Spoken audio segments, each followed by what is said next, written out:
we've been introduced in a way that I didn't expect. Yes, I'm an engineering academic. Kant Kanyasoke are my names. By an engineering academic, we mean somebody who is both in the academic world and in practice, really. It's just as simple as that.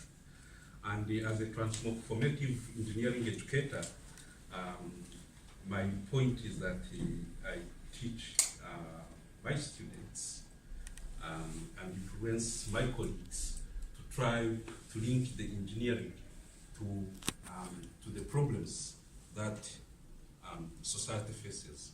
So you'll find that in solar energy engineering, for instance, my emphasis is on trying to make products. Okay, we design, we develop, we invent, because we have quite a number of inventions, products which are for use by the local communities. Today, I want to talk to you about sun tracking of solar siphons, sun tracking of solar siphon systems. It's funny, these solar systems have, solar siphon systems have been in existence for quite some time, but people have not looked at them, have not tried to make them track the sun. So this, it's a new development, so I try to introduce you. So those are my main objectives. Introduce you to tracking solar siphons. A minor objective is to advise you a bit on the notion between efficiency and cost. As engineers, we are so bothered about efficiencies. We are so curious about efficiencies. We are so curious about cost. But at the end of the presentation, I want to give you a bit of advice on that one. How will I do that? I'll first take you through the physics of solar siphons. Just a brief, they can be quite complex, but I'll just simplify it. I'll take you through the problems of current practice of solar siphons. Then I'll give you my own solutions. I'll show you also how I tested my solutions. And then I'll just end up with simple with conclusions and some simple answers. So that's the outline of the presentation. Now let's go to solar siphons. I brought a model here.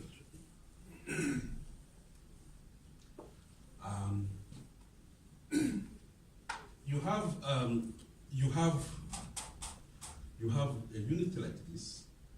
Of course, it's not complete. Normally, there is a tank here, okay, and full of water, and then cold water is here, or cold or hot water is there, and then it's connected.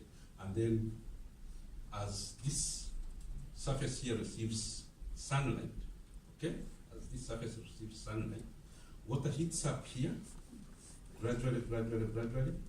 Density here is very high because here it's cold, and as water rises, okay, as it gets heated up, the density of the water reduces. So by the time it's here, the density here is lower than the density here. Okay. Then you have a pressure head. You have a pressure head, but the chairman referred to as boson pressure head. That pressure head essentially drives the water. It drives the saturation.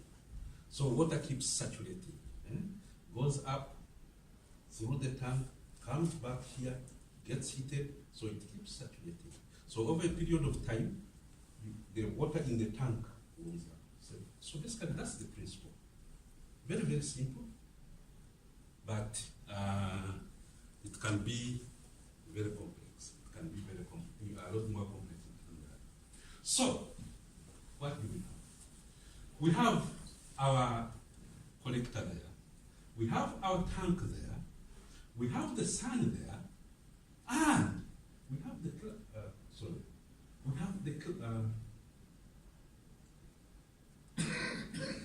we have the clouds there, And we have so many other things, the ground, buildings, people, animals, whatever. So the sun sends radiation to this. This is thick. We call that beam radiation. Then it sends the radiation also to the clouds. The clouds diffuse. You can see, comes strong, but comes out of the clouds very thin. The sun also sends radiation to whatever is ground, whatever buildings and all that. And those also diffuse it. And as they diffuse it, some of that ends up there. So this collector here receives radiation G on its surface, right here, from wherever, including the sun. When that radiation reaches here, it finds a transparent surface. As Jamila said, some of it gets reflected off, but a majority of it, because this is transparent, tends to enter. So when it enters, it finds a black surface inside. That black surface absorbs it. Against that black surface, you have tubes. Those tubes, then you get conduction heat transfer between the black surface and the tubes. But unfortunately, as the black surface heats up, the temperature goes up. So the second law of thermodynamics says, if the temperature is going up on this black surface here, and outside it's cold, so a lot of heat is going to escape from there and also go outside. So what actually happens is, once the radiation enters inside here, there is competition. There is competition between losing that radiation to the outside and absorbing it into the water where you want it. And that is a very interesting situation, because you have two competitive heat transfers here. So G has entered the glass part of it, and the part which enters is we call it the optical efficiency. It gives that fraction, we call it the optical efficiency. So some, of course, has escaped. So the fraction has entered. What is reaching the black surface is GP, but that GP is consisting of those three fractions there. That GP is being torn apart. Part of it is going to the water, and part of it is escaping to the environment. So the one which is going to the water, which you want to have, is this one. And this one is the one which is escaping. So, for us, what we are interested in as users is this version here, which we see. That's what has come in. That is what is lost to the environment. That equation is very tricky, because you lose what? You lose some of the. There will be a time when this thing is smaller than that, and then you don't collect anything. To make sure that you don't lose much, you need to look at the problem now. The problem now is, this is how we install collectors. Fixed.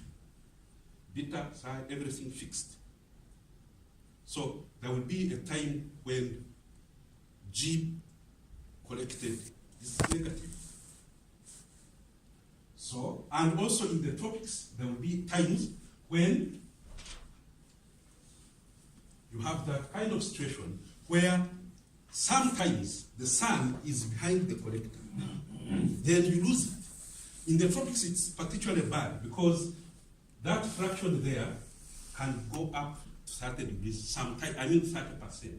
So for 30%, the sun is there, but actually you are not receiving beam radiation.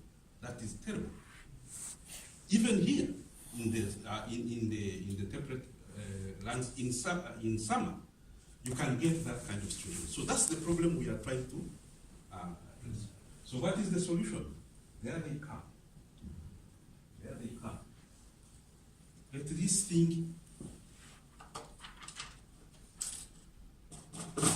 this thing follow the sun. It can follow the sun either like that, as the sun moves east to west. Okay, it can follow the sun either like that, or it can follow the sun like this. Start in the east, go, follow it up to the west. That's what solar tracking or sun tracking is about. So in one case, there you are following about a vertical axis. In this case here, you are following about an inclined axis. And these are the units. That's the experimental setup. And in the experiment, in one case, first of all, these are identical units, this and that. So they were run, first of all, both in a fixed mode to just compare, to see whether they are really identical. Then they were run both in their intended tracking modes. One is doing that, and another one is doing this. Then one was run fixed, as the other one was run in its design mode, which is that, and then eventually the collected energy was compared in each case. And these are the results. That's the total radiation of those days. This is the diffuse radiation, as I said, and these are typical results, okay, for the day. Blue here stands for the inclined surface, and red stands for the vertical axis rotation. So in summary, these are the results. So here you have the incident energy on the collector. It varies as these things move. There you have the total incident energy that will have arrived at the collector by the time you reach maximum temperature within the tanks. And here you have the temperatures themselves. What are the maximum temperatures possible?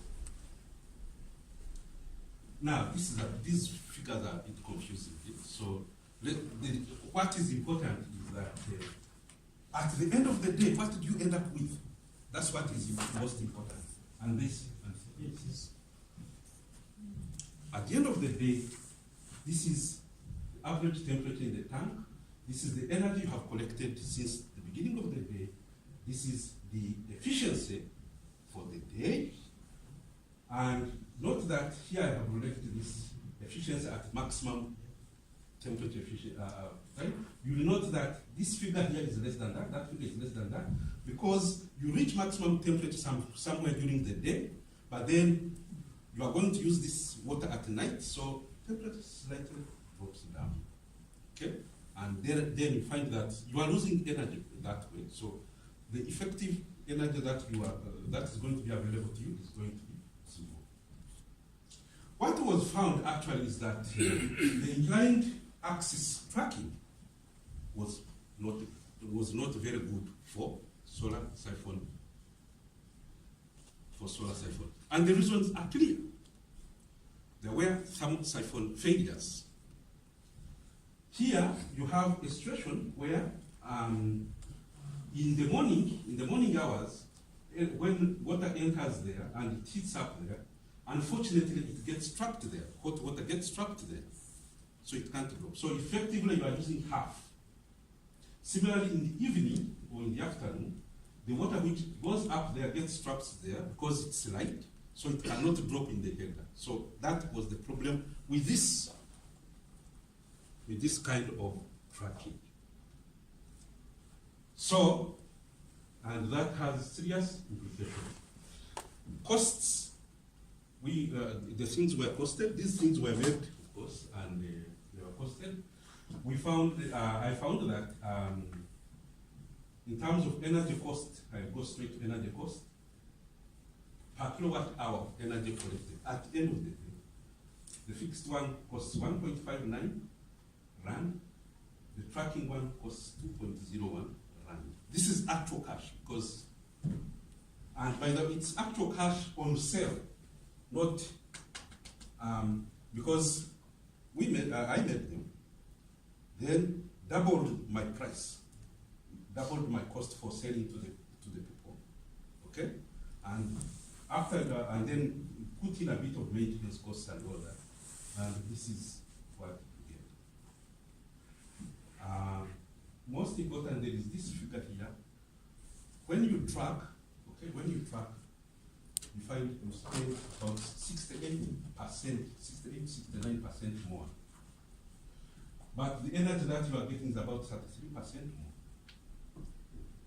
And on energy cost, it's almost 27% more. Let's conclude, and I'll give you my advice. Solar systems can track the sun. There's no reason why we should continue with them in a fixed position. Up to 33% energy gain is possible.